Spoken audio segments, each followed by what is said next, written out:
he was asked a question about Bryce Young and whether or not he needed to be, quote unquote, fixed. I thought his answer was interesting. No plan to fix Bryce Young. I think for me, it's about building an offense that we can be proud of, something that is tough, something that is smart, that takes care of the football. Number one, we got to create more explosives, and then of course we have to minimize damage with exotic pressures and things like that. So I think just elevating the whole group, and really asking Bryce to just do his part. So that's Dave Canales at the NFL Combine media availability. You've got that smirk on your face. Well, sometimes things are crystallized to me, and we talk about different generations, right? Dave Canales there could have been like, oh yeah, I'm sweeping in just like I did with Geno Smith, Baker Mayfield, and this is how I did it, and this is how we're going to do it. He easily could have said all of those things. He did. There's an additional clip where he does talk about some of the things that happened in Seattle. I mean, he wasn't taking full credit, but he was naming other guys. Here's our process. Here's what we want to do. Or he could have gone the other way. We just saw Rick Pitino absolutely undress his roster. 70-year-old Rick Pitino absolutely badmouth and berate and obliterate his own roster. This is the old school, right? So he could have gone that way too, but is that going to work? No. With no background, without the national championships, without the crazy white suit, is all of that going to work? No. So what's he trying to do with Bryce Young? He's trying to connect to him intellectually. He's trying to say to him, I don't need to fix you. He doesn't need fixing. I need to put you in a position to be successful. And, quite frankly, that's the type of messaging that the Panthers do need. Now, Dan Morgan needs to get to work to help Dave Canales to make the pieces around Bryce Young work. It starts up front. We talked a lot about that premium asset. You might not think of it, but the 33rd pick in the draft actually is a premium asset for a lot of different reasons. So they need to do the best that they can do with that asset. They need to fix their offensive line.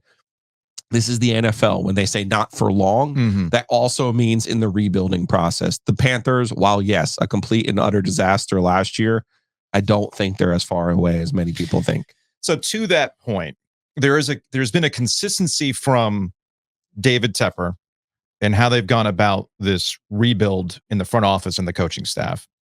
And it's almost you broke it, you bought it when it comes to Bryce Young. Yeah. It's two separate conversations. Did they overpay to move up and get Bryce Young? Yes, that has been answered. We know this. That's no longer up for debate. But it's in the past. You have Bryce Young. Does Bryce Young need fixing? No, he does not. What he needs is a competent coaching staff that's going to build around him. That's always been the point. If you have him, then you have to make it work for him. And that comes down to how you structure the offensive line. It also comes down to how you structure who's around him. They clearly missed on those guys last year when they went through free agency and picked up assets that they thought would make him the point guard. And I'm starting to, as much as Bryce Young's season was forgettable, I do think that the further we get away from it, hearing Dave Canales talk, seeing how they've retooled things, how much of a mistake it was to hire Frank Reich in the first place, and how they structured the coaching staff. And it gets back to a report from Jonathan Jones midseason where there was too much noise in the room. When people misconstrued JJ's reporting in simplifying things, as though Bryce Young couldn't handle all this stuff as the S2 cognitive wonder boy. That's not what Jonathan was saying. And what we come to find out is, no, what they had to simplify was all the damn voices in the room having an opinion on Bryce Young. And you just got to let him cook. You want to tie it back into the Russell Wilson stuff in Seattle, Geno Smith, all that kind of stuff in Seattle. There was that big movement to just let Russ cook, man. Just let him do his thing. I'm not saying that Bryce Young is on the level of Russell Wilson and that whole, he's going to scramble, everything's chaotic, everything's going to fall apart. Oh my goodness, there's a touchdown. What I'm getting at is, at Alabama, you saw the ability. In Carolina, they stifled him and made it so that you really couldn't see that ability. It's up to Dave Canales and the coaching staff to make that work now. Look, first of all, Bryce Young had an alpha and an omega situation. Yes. At Alabama, he had every single situation. Everything was perfect. Right down to coaching. Every effing game was a sunny day. Okay. And I said this. I'm only bringing this up right now to remind everyone that I told you this. Yeah. And at Carolina, it was, what can you do in scramble mode? What can you do when the lights aren't on? What can you do when it's not a sunny day? What can you do when you don't have an advantage? But here's where I'm going to disagree with you.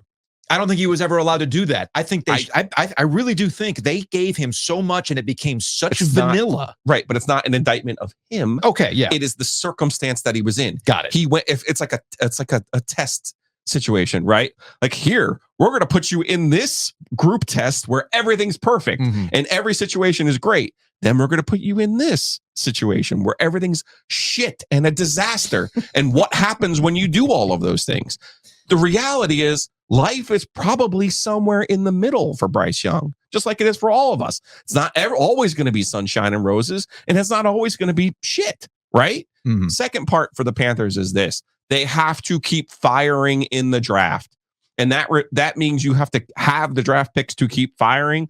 But all of these people with revisionist history when it comes to the Houston Texans, no one was talking about Nico Collins at the draft. No one was talking about Tank Dell at the draft. No. These are third-round picks who have gone and now helped C.J. Stroud tremendously. You have to keep firing. Just because you missed on Mingo doesn't mean you don't take receivers. In fact, I would trade that second pick. I would move down, and I would take 3 receivers in this draft because at some point you're going to hit. One other clip.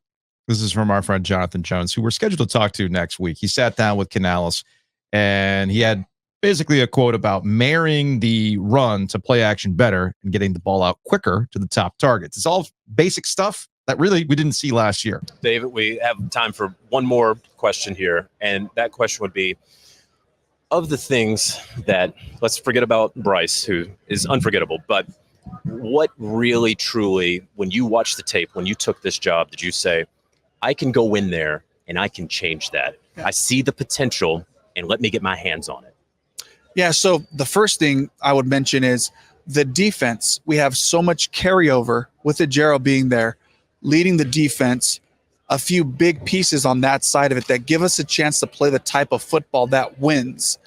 Offensively, we have some great pieces, but it's about marrying the runs to the play actions and to the boot game that really wasn't a focus and an emphasis of what they were doing offensively. So I think that's a simple starting point there.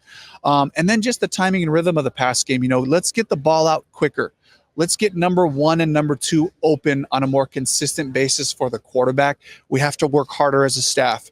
We have to really challenge ourselves to bunch, to stack, to motion, to get matchups so that we can have the first or second progressions available sooner so that the protection isn't as much a factor. You're laughing over there. Chuckled.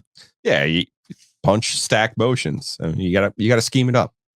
And preseason game last year, I thought they did some good stuff with some play action. He was more effective when you couldn't guess what the hell's going on. Right. I mean, this is all football 101 stuff. Yeah. And unfortunately for them, when you said that did they hire the wrong coach, I think Frank had an idea of what he thought the offense should be, and that's not what that didn't fit what the personnel was. What do I always say? Yeah, you got to coach the team that you have, not the team that you want. It was abundantly clear that was the case. And again, I'll finish my point by hammering the fact that there was confusion over even who was going to be the play caller because you had a head coach who was stubborn as hell and didn't want to give it up. And the injuries up front with their offensive line. Sure. So, you got to fix that offensive line.